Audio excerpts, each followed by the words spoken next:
La salle de bal du château de la famille de Beaumont était magnifiquement décorée pour l'occasion. Les lustres en cristal scintillaient, les tables étaient couvertes de nappes blanches impeccables et des arrangements floraux exhalaient un parfum doux et enivrant. Les invités, vêtus de leurs plus beaux atours, discutaient joyeusement, levant leur verre de champagne en l'honneur du mariage imminent, tandis qu'une musique jazz entraînante, typique des années 1930, flottait dans l'air. Élisabeth, une jeune femme aux cheveux châtains et aux yeux verts, se tenait devant le grand miroir de sa chambre, ajustant nerveusement sa robe de mariée. Le tissu blanc, délicatement brodé de motifs floraux, épousait parfaitement ses courbes, la rendant plus éblouissante que jamais. Pourtant, ses yeux, normalement pétillants de vie, étaient ternes et remplis d'appréhension. La porte de sa chambre s'ouvrit doucement, et sa mère entra, élégante et imposante dans sa robe de soie. Elle sourit en voyant sa fille. « Tu es magnifique, ma chérie, » dit-elle, en replaçant une mèche de cheveux derrière l'oreille d'Élisabeth. « Henri est un homme bon. Il prendra soin de toi. » Élisabeth hocha la tête, incapable de répondre. Ses pensées étaient ailleurs, à chercher un moyen d'échapper à cette vie imposée. Depuis des mois, elle sentait l'étau se resserrer autour d'elle. Chaque décision prise par ses parents la rapprochant un peu plus de ce mariage sans amour. Elle savait que, si elle ne faisait rien, elle passerait le reste de sa vie à regretter de ne pas avoir tenté sa chance. La musique retentissait au loin, signe que la cérémonie approchait. Élisabeth prit une profonde inspiration et fixa son reflet dans le miroir. Une idée folle germait dans son esprit. Elle avait entendu parler d'un festival aéronautique qui se tenait en ville ce jour-là, où une exposition de montgolfières attirait les foules. Peut-être pourrait-elle profiter de l'agitation pour fuir. « Maman, j'ai besoin de quelques minutes seule, » dit-elle, sa voix à peine audible. Sa mère la regarda avec une pointe de suspicion, mais acquiesça. « Ne tarde pas trop, les invités t'attendent. » Une fois seule, Élisabeth se précipita vers la fenêtre et regarda en bas. Le jardin était rempli d'invités, mais au-delà des grilles du château, elle apercevait les ballons colorés du festival qui s'élevaient dans le ciel. C'était sa chance. Elle se retourna, prit une profonde inspiration et se dirigea vers la porte de sa chambre. Elle descendit les escaliers en toute hâte, évitant les regards des domestiques et des invités. Son cœur battait à tout rompre, mais elle savait qu'elle devait continuer. Elle traversa le hall d'entrée et se glissa discrètement par une porte de service, débouchant sur une petite cour à l'arrière du château. Non loin du château, le festival aéronautique battait son plein. Des montgolfières de toutes les couleurs et de toutes les tailles flottaient dans le ciel, tandis que des musiciens jouaient des airs entraînants. Élisabeth se glissa dans la foule, tentant de se faire petite malgré sa robe de mariée voyante. Son cœur battait à tout rompre, mais elle continuait d'avancer, cherchant désespérément une issue. Elle aperçut une montgolfière isolée, un peu à l'écart de l'agitation principale. La montgolfière, majestueuse et imposante, était de couleur rouge vif avec des motifs dorés, et sa nacelle était prête à décoller. Elle sentit une bouffée d'espoir en réalisant que cette montgolfière pourrait être son moyen d'évasion. Élisabeth, le souffle court, se fraya un chemin jusqu'à la nacelle. Elle hésita un instant, écoutant les bruits de la foule et les rires qui semblaient la narguer. Elle jeta un dernier regard en arrière et, prenant une profonde inspiration, monta dans la nacelle. Elle sentit le bois sous ses doigts, froid et solide, et son cœur s'accéléra alors qu'elle commençait à détacher les cordes qui maintenaient la montgolfière au sol. Alors qu'elle s'affairait, elle entendit des cris derrière elle. Son père et son futur mari la cherchaient déjà. Élisabeth accéléra ses mouvements, son cœur battant de plus en plus fort. Une corde était toujours attachée et elle lutta pour la libérer. « Là-bas, elle est là !» cria son père, pointant du doigt la montgolfière. Élisabeth sentit la panique la saisir alors que son père courait vers elle. Il tenta de s'accrocher à la corde qui pendait, essayant de stopper son évasion. Elle tira de toutes ses forces, les muscles tendus, et la corde finit par céder, en voyant son père tomber à terre. La montgolfière commença à s'élever, mais Élisabeth n'était pas encore en sécurité. Elle se retourna et découvrit une malle en bois massif à l'intérieur de la nacelle. Sa curiosité l'emporta sur sa peur, et elle ouvrit lentement la malle. À l'intérieur, elle trouva un homme endormi, enveloppé dans une couverture. C'était Jacques, le pilote de montgolfière qu'elle avait aperçu une fois en ville. Ses cheveux bruns ébouriffés et son visage apaisé contrastaient fortement avec l'agitation qui régnait autour d'eux. Élisabeth le secoua doucement, ses mains tremblantes. « Réveillez-vous, s'il vous plaît. Réveillez-vous. » Jacques ouvrit les yeux, encore ensommeillé, et les écarquilla en voyant Élisabeth en robe de mariée devant lui. Il cligna des yeux, confus, avant de se redresser lentement. « Qu'est-ce que... » balbutia-t-il en se frottant les yeux, encore à moitié endormi. Élisabeth, les mains tremblantes, prit une profonde inspiration et se pencha vers lui, ses yeux verts brillants d'une peur intense. « S'il vous plaît, aidez-moi, » implora-t-elle, sa voix se brisant sous le poids de l'émotion. « Je fuis un mariage forcé et il me recherche. » Jacques, encore désorienté, cligna des yeux et jeta un coup d'œil autour de lui. En voyant la robe de mariée d'Élisabeth et l'angoisse inscrite sur son visage, il comprit rapidement que la situation était grave. Il se redressa, jetant un coup d'œil par-dessus bord. En bas, il aperçut des hommes courant dans leur direction, leurs visages déformés par la colère et la détermination.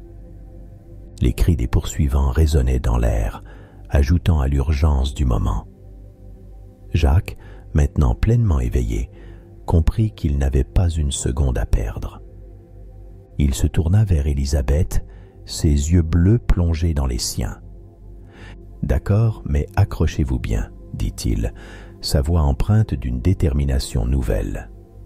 Il se leva d'un bond et prit rapidement les commandes de la montgolfière. Ses mains expertes manœuvraient les cordes et les brûleurs avec une précision étonnante. La montgolfière commença à s'élever doucement, puis de plus en plus rapidement, s'éloignant du sol, et des hommes furieux qui tentaient désespérément de les rattraper. Élisabeth, son cœur battant la chamade, s'accrocha fermement au bord de la nacelle. Elle regarda en bas, voyant son père et son frère s'éloigner, leurs visages se transformant en points indistincts alors qu'ils prenaient de la hauteur. Le soulagement mêlé à l'adrénaline inonda son esprit, lui donnant l'impression de flotter non seulement physiquement, mais aussi émotionnellement. Jacques, concentré sur la montée, jeta un coup d'œil vers elle. « Ne vous inquiétez pas, nous allons les semer, » dit-il d'une voix rassurante, bien que l'ombre de l'inquiétude ne quitte pas entièrement son regard. La montgolfière s'éleva rapidement, emportant Élisabeth et Jacques loin du château et de la poursuite qui les guettait. Le vent frais soufflait contre leurs visages, apportant une sensation de liberté nouvelle pour Élisabeth, qui se sentit soudainement légère comme l'air. Alors qu'ils survolaient la ville, Élisabeth observait le monde en contrebas avec émerveillement. Les toits des maisons s'étendaient comme un patchwork coloré et les rues sinueuses grouillaient de vie. Les habitants, attirés par le spectacle inattendu de la montgolfière flottant dans le ciel, levaient les yeux et agitaient les bras avec enthousiasme. Des enfants couraient dans les rues, pointant du doigt la montgolfière et riant de joie. Les adultes, tout aussi fascinés, interrompaient leurs activités quotidiennes pour contempler la scène. Certains des villageois, emportés par l'euphorie du moment, attrapaient des provisions à portée de main, des pommes, des bouteilles de lait, du fromage, et les lançaient vers la nacelle, leur visage rayonnant d'excitation. Jacques, avec une habileté surprenante, attrapait ces offrandes au volume, souriant et remerciant d'un geste de la main. « Regardez, il nous salue !» s'exclama Élisabeth, une lueur d'émerveillement dans les yeux. Jacques acquiesça, un sourire se dessinant sur ses lèvres. Les montgolfières ont toujours un effet magique sur les gens. La montgolfière continuait de s'élever, laissant la ville derrière eux. Élisabeth sentait le vent frais caresser son visage, apportant une sensation de liberté qu'elle n'avait jamais connue auparavant. La terre s'éloignait de plus en plus, et avec elle, toutes les contraintes et les attentes qui pesaient sur ses épaules. Elle ferma les yeux un instant, inspirant profondément l'air pur et frais. La sensation de flotter au-dessus du monde, loin de toute contrainte, était grisante. Chaque souffle semblait empli d'une nouvelle énergie, d'une promesse de possibilités infinies. Élisabeth ouvrit les yeux et regarda Jacques, qui ajustait les brûleurs avec une concentration sereine. « Merci » murmura-t-elle, sa voix emplie de gratitude et de soulagement. La nuit tomba, enveloppant le paysage d'un manteau de ténèbres parsemé de lueurs éparses provenant des foyers et des villages. Les étoiles commencèrent à apparaître une à une, scintillant comme des diamants dans le ciel nocturne. Le bruit de la ville s'estompa peu à peu, laissant place au silence apaisant de la nuit. Élisabeth et Jacques, fatigués par l'émotion et l'aventure, s'assirent côte à côte dans la nacelle, le silence les enveloppant comme une couverture rassurante. Le froid nocturne se fit sentir, les forçant à se rapprocher pour se réchauffer. Élisabeth frissonna légèrement, ressentant la fraîcheur mordante de l'altitude. Elle sentit Jacques se rapprocher, son corps solide et chaud contre le sien, apportant une chaleur réconfortante. Elle posa doucement sa tête sur l'épaule de Jacques, écoutant le rythme régulier de son cœur. C'était une sensation rassurante dans cette nuit incertaine, un rappel de la présence bienveillante à ses côtés. « Était-il vraiment si terrible ?» demanda Jacques, faisant allusion à l'homme qu'elle devait épouser, sa voix douce rompant le silence et teintée d'une curiosité sincère. Élisabeth soupira, ses yeux fixés sur l'horizon où les dernières lueurs du crépuscule disparaissaient. « Peut-être pas, mais ce n'était pas mon choix, » répondit-elle finalement, sa voix remplie de la douleur des attentes brisées. « Je veux vivre ma propre vie, choisir mon propre destin. » Jacques hocha lentement la tête, comprenant parfaitement les sentiments d'Élisabeth.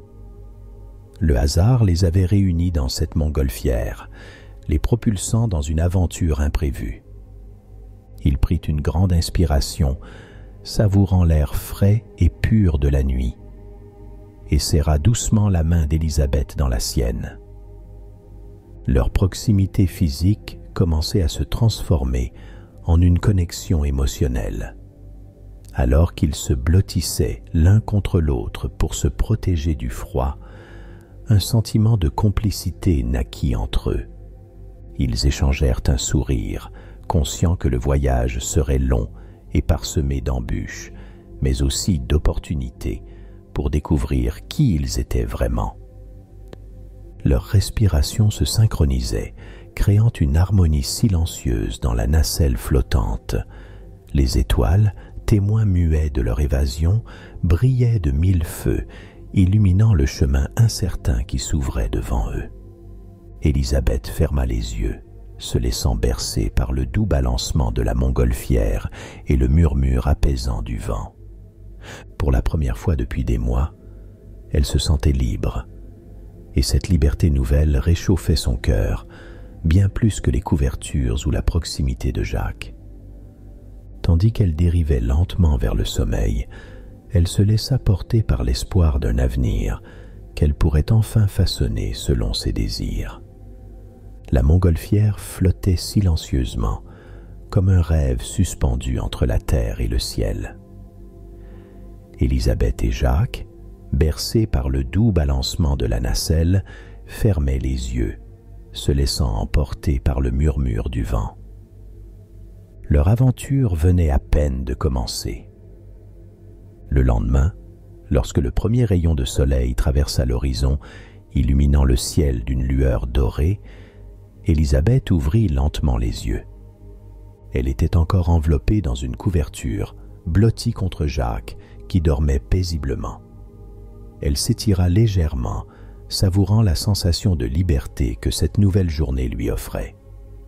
Elle se redressa doucement, prenant soin de ne pas réveiller Jacques, et jeta un coup d'œil autour d'elle. La vue était à couper le souffle. La montgolfière dérivait au-dessus d'un paysage verdoyant, parsemé de petites fermes et de champs de blé ondulants sous la brise matinale. Des rivières scintillaient comme des rubans d'argent serpentant à travers la campagne. Le calme et la sérénité de cette scène contrastaient fortement avec l'agitation de la veille. Élisabeth prit une profonde inspiration, laissant l'air frais et pur remplir ses poumons. Elle se sentit envahie d'une énergie nouvelle, prête à affronter les défis qui l'attendaient. Jacques se réveilla à son tour, attiré par le mouvement d'Élisabeth. Il ouvrit les yeux et sourit en la voyant debout, regardant l'horizon avec émerveillement.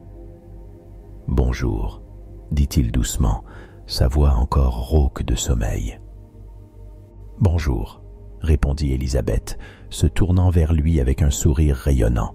« Regardez comme c'est beau. » Jacques se redressa et se mit à ses côtés, observant le paysage avec elle. « Oui, c'est magnifique. » Il prit une grande inspiration et se tourna vers Élisabeth. « Comment vous sentez-vous ce matin ?» Élisabeth réfléchit un instant avant de répondre. « Je me sens libre. Pour la première fois depuis longtemps, j'ai l'impression d'avoir le contrôle de ma vie. C'est exaltant. » Jacques hocha la tête, comprenant parfaitement ce qu'elle ressentait. C'est une belle journée pour un nouveau départ. Ils passèrent la matinée à discuter, partageant des histoires de leur vie, leurs rêves et leurs aspirations. Élisabeth parla de ses désirs de voyager, de découvrir le monde et de rencontrer des personnes inspirantes. Jacques, quant à lui, partagea son amour pour l'aviation et son désir de parcourir les cieux à la recherche de nouvelles aventures. Alors que le soleil montait dans le ciel, réchauffant l'air et illuminant le paysage, ils se rapprochèrent de plus en plus, tissant des liens de complicité et de compréhension mutuelle. La montgolfière continuait de dériver, emportant avec elle deux âmes en quête de liberté et de renouveau. Au loin, Élisabeth aperçut une petite ville nichée au bord d'une rivière. « Jacques, regardez là-bas, une ville. Peut-être pourrions-nous nous y arrêter pour nous ravitailler et nous reposer un peu. » Jacques acquiesça. « Bonne idée. Nous devons également vérifier l'équipement de la montgolfière et nous assurer que tout est en ordre. » Ils commencèrent à descendre lentement, se dirigeant vers la petite ville qui semblait paisible et accueillante. Alors qu'ils approchaient, les habitants levèrent les yeux, intrigués par l'arrivée inattendue de la montgolfière. Des enfants couraient le long des rues, leurs visages illuminés par l'excitation, et les adultes sortaient de leur maison, pour voir ce spectacle inhabituel. La montgolfière se posa en douceur dans un champ à l'extérieur de la ville. Élisabeth et Jacques furent accueillis chaleureusement par les habitants, qui leur offrirent de la nourriture, de l'eau et un endroit où se reposer. Ils passèrent plusieurs heures à explorer la petite ville, découvrant ses charmes et ses habitants accueillants. Élisabeth se sentait de plus en plus à l'aise dans cette nouvelle vie, loin des contraintes et des attentes de son passé. Elle commençait à comprendre que la véritable liberté ne résidait pas seulement dans l'évasion physique, mais aussi dans la capacité à choisir son propre chemin et à vivre selon ses propres termes. Jacques, de son côté, se sentait inspiré par la détermination et le courage d'Élisabeth. Il voyait en elle une force intérieure qui le poussait à redoubler d'efforts pour les protéger et les guider vers un avenir meilleur. Alors que la journée avançait, ils se ravitaillèrent en provisions et en carburant pour la montgolfière. Les habitants les aidaient volontiers, fascinés par leur histoire et leur aventure aérienne. Mais leur tranquillité fut de courte durée. Alors qu'ils se préparaient à repartir, Élisabeth aperçut au loin une voiture se dirigeant rapidement vers la ville. Son cœur se serra en reconnaissant le véhicule. C'était celui de son père, et à côté de lui, le marié, Henri, au visage crispé par la colère. « Jacques, nous devons partir. Maintenant !» s'exclama-t-elle, la panique dans la voix. Jacques regarda en direction de la voiture et comprit immédiatement la situation. Ils n'avaient pas une seconde à perdre. Ils se précipitèrent vers la montgolfière, aidés par les villageois qui, en voyant l'urgence, redoublèrent d'efforts pour les assister. La voiture s'arrêta brusquement à l'entrée du champ et le père d'Élisabeth en sortit en courant, suivi de près par Henri. « Élisabeth, reviens ici tout de suite !» cria son père, furieux. Mais Élisabeth était déjà dans la nacelle, et Jacques coupait les dernières cordes retenant la montgolfière au sol. Les brûleurs rugirent, et la montgolfière commença à s'élever, lentement d'abord, puis de plus en plus vite. Henri tenta de courir après eux, mais il ne pouvait que regarder, impuissant, alors que la montgolfière prenait de la hauteur. Le père d'Élisabeth, le visage rouge de colère, secoua le poing vers le ciel, mais sa voix ne pouvait plus les atteindre. Élisabeth regarda en bas, voyant les visages de son père et d'Henri s'éloigner, se transformant en points indistincts. Alors qu'ils survolaient le paysage, Élisabeth observait avec émerveillement les vastes étendues qui s'étendaient sous leurs pieds. Les forêts denses et verdoyantes, les rivières scintillantes serpentant à travers les vallées, et les collines ondulantes offraient un spectacle à couper le souffle. Chaque détail semblait surgir d'un conte de fées, une peinture vivante sous leurs yeux. Ils traversèrent des champs dorés où les épis de blé ondulaient doucement sous la brise. Les fermes, avec leurs toits rouges et leurs cheminées fumantes, semblaient si paisibles et éloignées des tumultes de la vie d'Élisabeth. Elle se sentait renaître dans cette bulle aérienne, suspendue entre ciel et terre.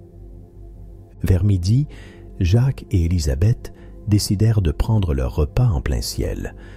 Jacques sortit de son sac des provisions offertes par les villageois et celles qu'il avait en réserve dans sa nacelle. Du pain frais, du fromage, des fruits et une bouteille de vin. Ils s'assirent et commencèrent leur festin improvisé. « À notre liberté retrouvée », dit Jacques en levant son verre de vin vers Élisabeth. « À notre liberté », répondit-elle en trinquant, un sourire radieux illuminant son visage. Ils savourèrent chaque bouchée, riant et partageant des histoires de leur vie. Élisabeth racontait des anecdotes de son enfance, ses escapades dans les jardins du château et ses rêves d'aventure qui semblaient enfin devenir réalité. Jacques, de son côté, parlait de ses voyages en montgolfière, des paysages incroyables qu'il avait vus et des rencontres mémorables qu'il avait faites. Leur conversation devint plus profonde au fur et à mesure que le repas avançait. Ils parlèrent de leurs peurs, de leurs espoirs et de ce qu'ils cherchaient vraiment dans la vie. Élisabeth, les yeux brillants de détermination, confia à Jacques qu'elle voulait plus que tout être maître de son destin, vivre une vie où elle pourrait faire ses propres choix sans être entravée par les attentes de sa famille. Jacques, touché par sa sincérité, partagea ses propres réflexions. La liberté, c'est plus qu'une simple absence de chaîne. C'est la possibilité de choisir son propre chemin, de faire des erreurs et d'apprendre d'elles. C'est ce que j'ai toujours cherché en volant, dit-il. Élisabeth acquiesça, sentant une connexion grandissante entre eux. La montgolfière dérivait doucement, portée par les courants aériens, et ils savouraient chaque instant de cette évasion inattendue. La journée se déroula paisiblement, avec le soleil réchauffant leurs visages tandis qu'ils dérivaient au gré du vent. Élisabeth et Jacques continuèrent à explorer leur nouvelle réalité, leur complicité se renforçant à chaque échange. La montgolfière planait au-dessus de paysages de plus en plus variés, des champs dorés aux forêts denses, et chaque vue semblait surpasser la précédente en beauté. Soudain, une légère secousse interrompit leur tranquillité. Élisabeth et Jacques échangèrent un regard inquiet. Jacques se dirigea vers les commandes, ses yeux scrutant l'horizon avec une concentration accrue. « Il y a quelque chose qui cloche avec le ballon », dit-il, sa voix teintée de gravité. Élisabeth sentit une bouffée d'angoisse, mais elle tenta de rester calme. Jacques vérifia rapidement l'équipement, son visage passant de l'inquiétude à la détermination. « Nous avons une fuite légère dans l'un des compartiments de gaz.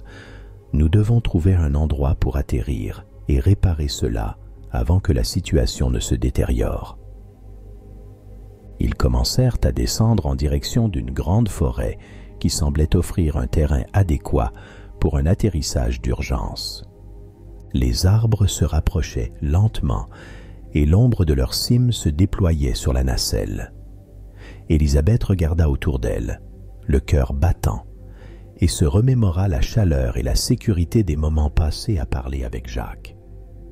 La montgolfière se posa doucement dans une clairière dégagée, entourée de grands arbres qui offraient une certaine protection contre le vent.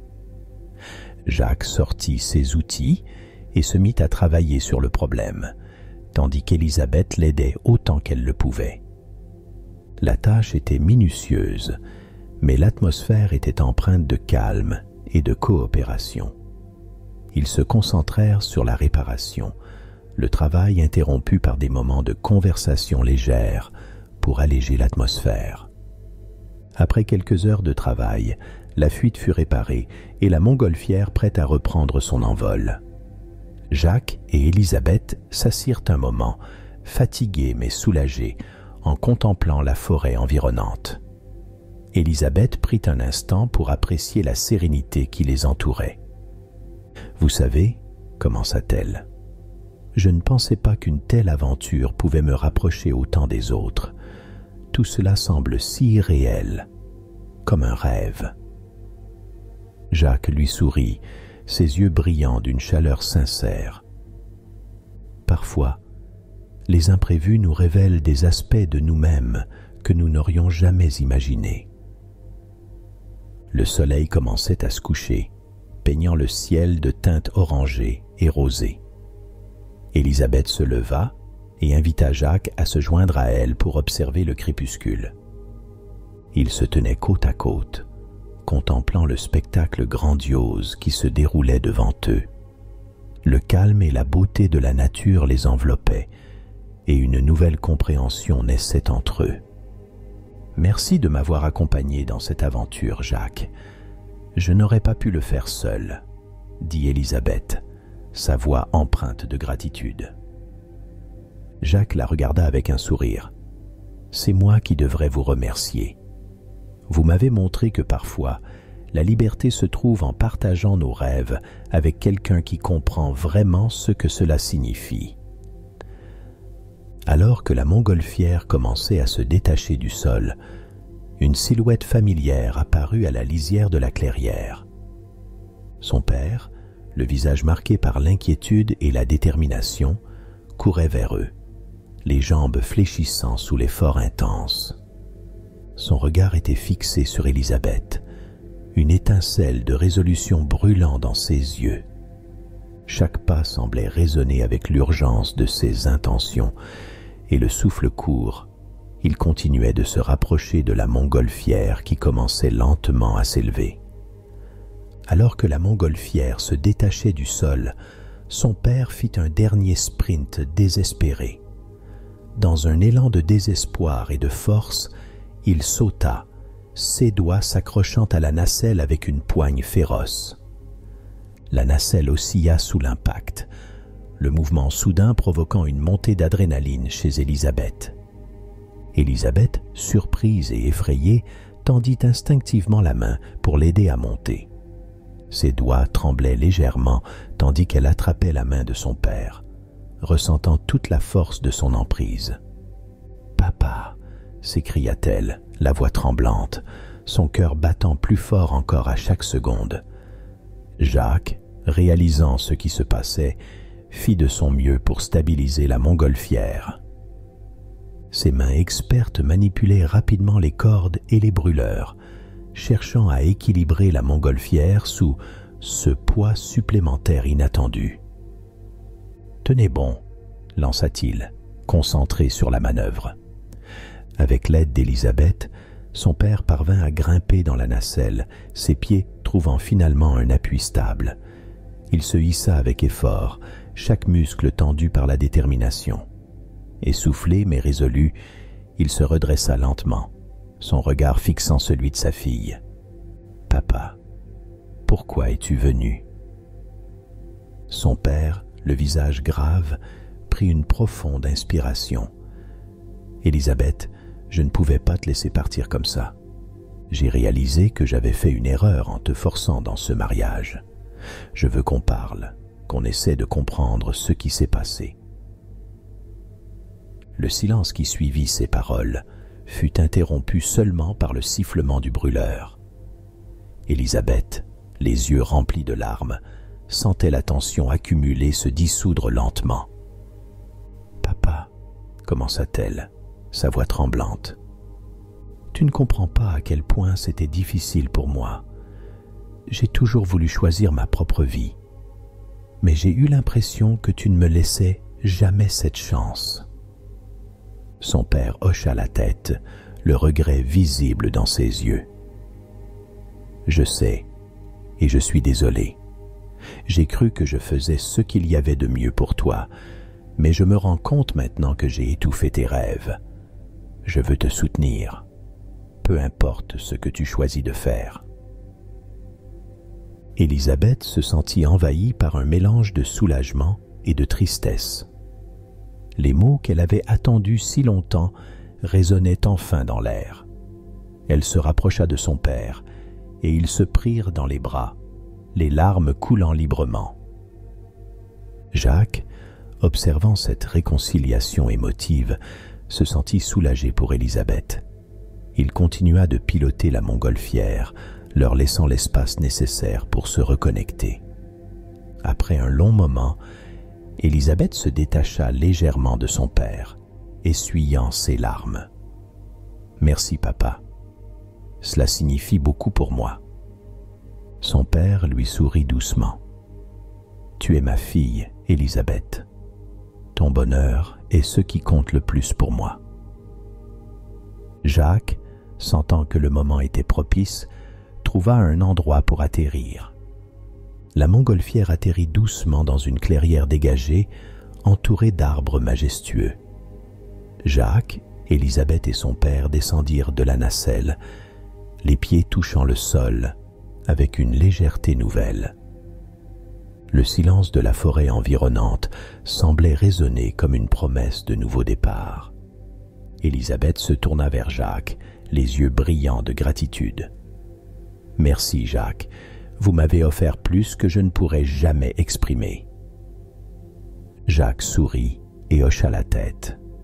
« C'était un honneur de vous aider à trouver votre liberté, Élisabeth. N'oubliez jamais que vous avez la force de choisir votre propre chemin. » Son père, touché par la détermination et le courage de sa fille, prit la parole. « Jacques, je vous suis également reconnaissant. Vous avez pris soin d'Élisabeth dans un moment crucial. » Jacques répondit avec humilité. Il est parfois nécessaire de prendre des risques pour protéger ce qui est précieux. La forêt autour d'eux était paisible, les oiseaux chantant doucement dans les arbres. Élisabeth prit la main de son père et se tourna vers lui, son cœur rempli de nouvelles perspectives. « Papa, je veux voyager, découvrir le monde et poursuivre mes rêves. Mais je ne veux pas faire de mal à toi et à maman. » Son père hocha la tête, comprenant finalement l'importance de la liberté de sa fille. « Tu as ma bénédiction, Élisabeth. Vis ta vie comme tu l'entends, et sache que tu auras toujours un foyer où revenir. » Jacques, sentant que le moment était propice, prit la parole. « Si vous le permettez, monsieur, j'aimerais continuer ce voyage avec Élisabeth. » Le père d'Élisabeth regarda Jacques longuement avant de sourire doucement. « Je vois que vous tenez beaucoup à elle. Prenez soin d'elle et assurez-vous qu'elle soit heureuse. » Élisabeth, émue par l'approbation de son père, se tourna vers Jacques avec un sourire radieux. « Merci, papa. » Son père serra une dernière fois sa fille dans ses bras avant de repartir au château. « Je vais retourner au château et expliquer la situation à ta mère. Pour Henri, sache qu'il a déjà fait son deuil. Il ne t'en veut pas. Ne t'inquiète plus pour nous. » Élisabeth regarda son père s'éloigner, un mélange de tristesse et de gratitude dans les yeux. Elle savait qu'il retournait à une vie de responsabilité, mais avec un cœur allégé par la compréhension. Alors que la montgolfière se préparait à repartir, Jacques tendit la main à Élisabeth. « Prête pour de nouvelles aventures ?» Élisabeth attrapa sa main avec détermination. « Prête. » La montgolfière s'éleva de nouveau dans le ciel, emportant Élisabeth et Jacques vers de nouveaux horizons. Ensemble, ils se dirigèrent vers l'inconnu, unis par un esprit de liberté et d'amour naissant. Élisabeth se sentait légère, non seulement par le vent qui les portait, mais aussi par la promesse d'un avenir où elle pourrait enfin être elle-même, aux côtés de Jacques.